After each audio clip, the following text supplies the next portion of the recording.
Hi అందరికీ, welcome back to Bujjamma ఇంటి వంట.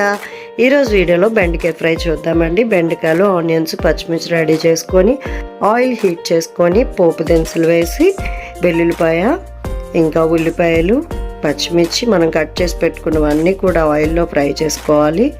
పోపులు వేగిన వెంటనే కరివేపాకు, పచ్చిమిర్చి, ఆనియన్స్ కూడా వేసి బాగా ఫ్రై చేసుకోవాలి. ఇలా మిక్స్ చేసుకొని కొంచెం పసుపు, ఉప్పు వేసుకొని ఫ్రై చేసేసుకోవాలి.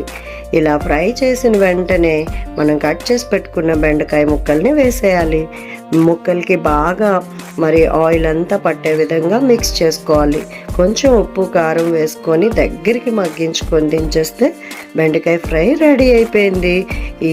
ఈ బెండకాయ ఫ్రై మనము వేడివేడి అన్నంలో వేసుకొని తింటే చాలా బాగుంటుంది. చాలా ఈజీగా అయిపోతుంది. మీరు కూడా ట్రై చేయండి. నా వీడియోస్ని సబ్స్క్రైబ్ చేసుకోండి. థ్యాంక్